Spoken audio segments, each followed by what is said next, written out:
Hi everyone! I wanted to show you what is included in the Sonlight Kindergarten level of language arts and their curriculum, what all comes with it. And I wanted to first state that I think this is excellent for kids in kindergarten or also grade 1, depending on your child. Kids all learn to read at different times, and so the things I would kind of consider when you are going to get this program is if your child only knows maybe some of its letters, not all of them, and is only so confident with maybe a few of the sounds, and is just starting to blend those 3-letter CVC words like cat, at, hat, at. If they're just learning it, just learning those things, this is probably the right level for your child. So what is all included in Sonlight Language Arts K?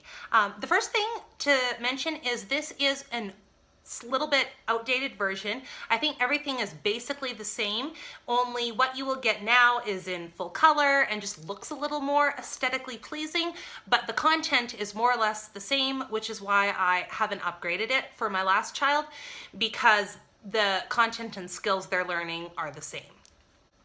So the main component that you're going to get will be the instructor's guide, which is set up for 36 weeks. And each week you have a sheet that is kind of a week at a glance, which is really nice. So you have your, of course, the days here, and then this is what you would do each day, and the resources are listed right here. So it comes with a little first picture dictionary as you're learning each new letter. And one of the things that I like the most and why I chose this program is because it schedules in the Get Ready for the Code books, which are the kind of the precursor as children are learning their letters to the Explode the Code series.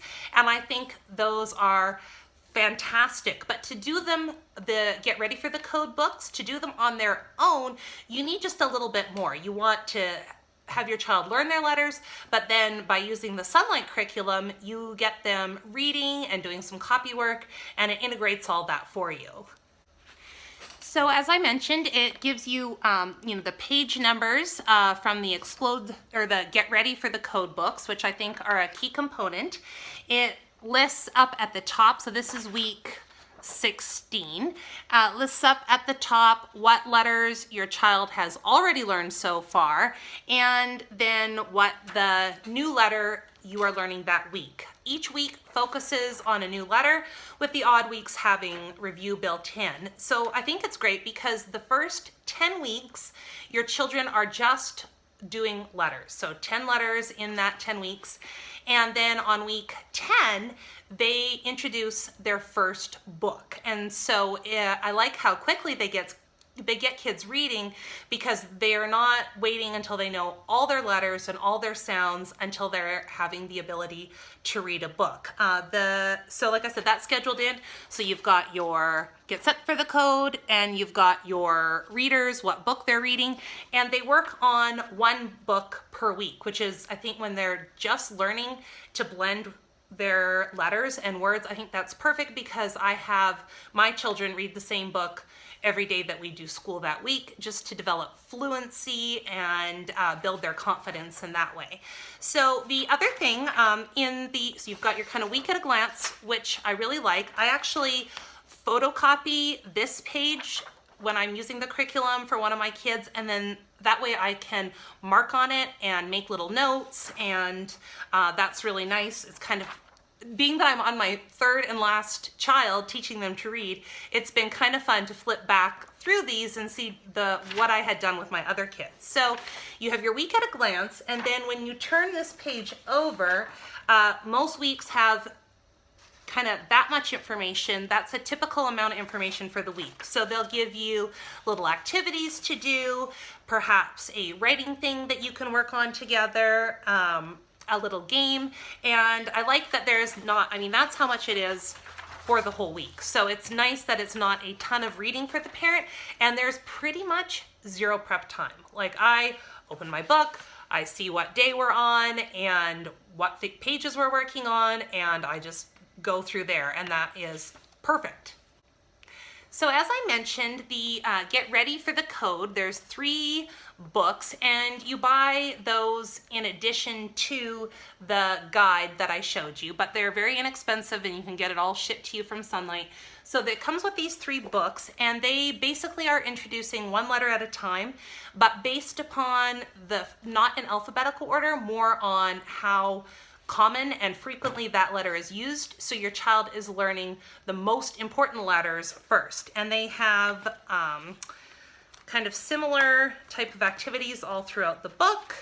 So for each new letter, kids learn how to form the letter, and there's little writing things, and like I said, it's in the guide how many pages they have you do per day, so they get a little practice with the letter sound, writing the letter, and then they have built-in review for the other letters that you've already covered. So that's nice. It kind of keeps it all fresh, and there's not that much writing, but it is a good opportunity for your kid to practice forming their letters. And I like that they have the 3 lines. I think that's really important for size and proper spacing and all that they have the 3 lines on top of each other for where to place the letters.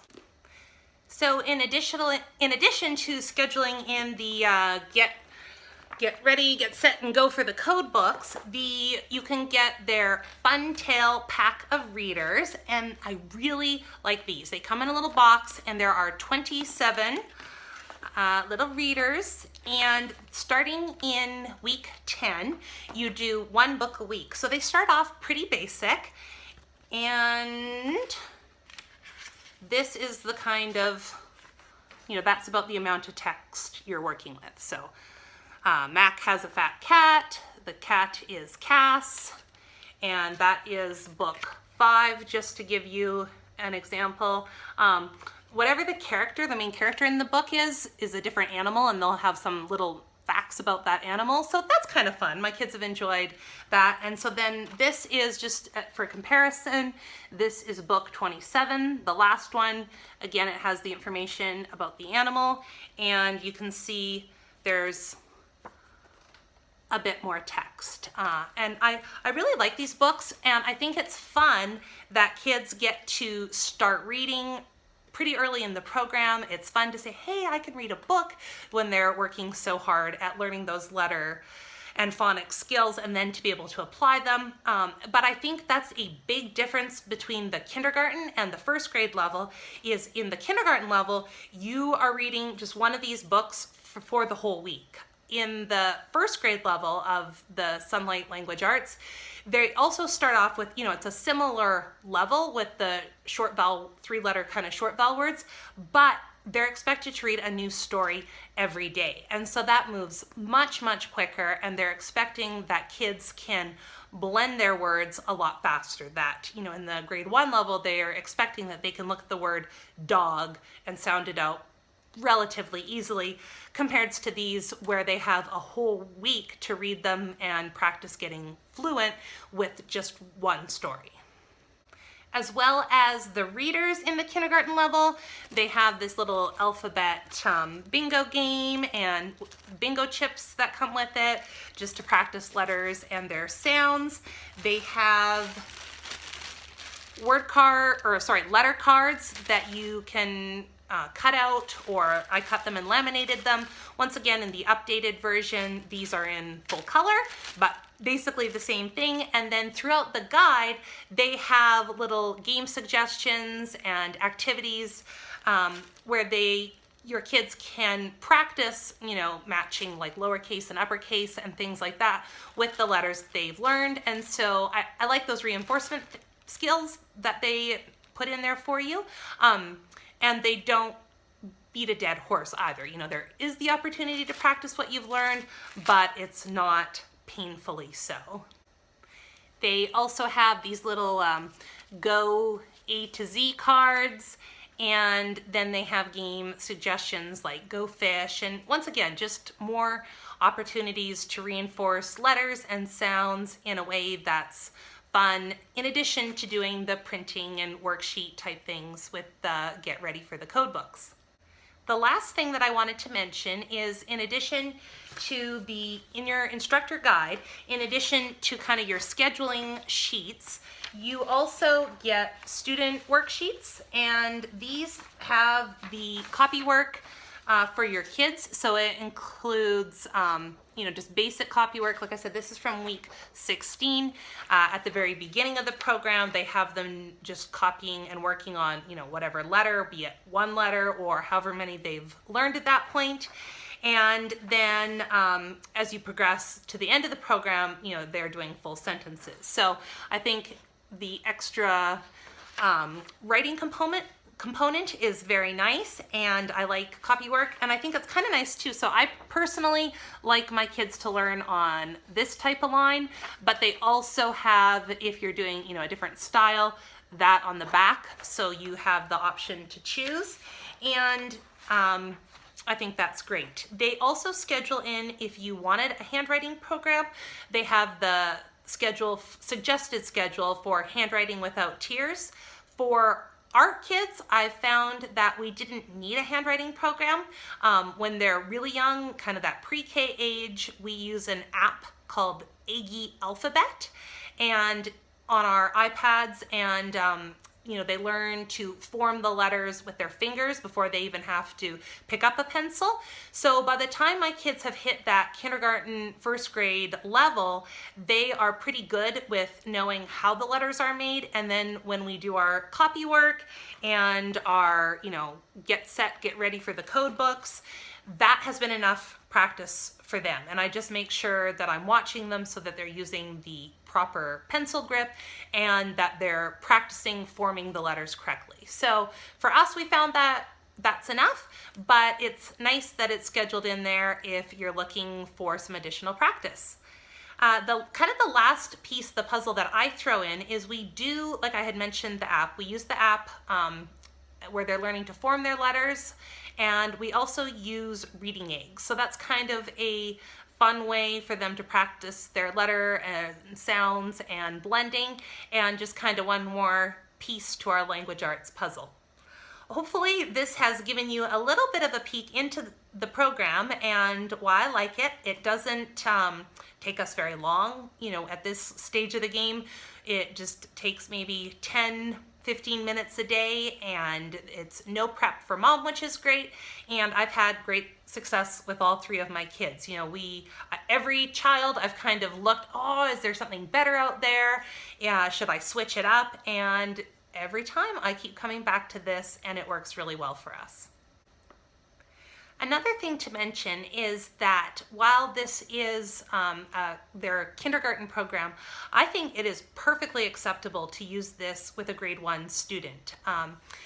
Or if you started in kindergarten and it's taking your child a while to become confident, it is much, in my opinion, it is much preferred to go at the pace of your child. Don't worry about keeping up with the schedule. That is there to support you and give you a structure to follow, but go at the pace that works for you and your child. If it takes you longer to get through it and you have to continue it, into first grade, or you do this program in first grade, that is okay. It is more important that you and your child's experience with learning to read is a positive one and sets the tone for a love of reading than to be a slave to the schedule and try to push them through at a rate they're not ready for. So remember, the schedule is there to support you, and if it's not working, go at the pace that is best for your child.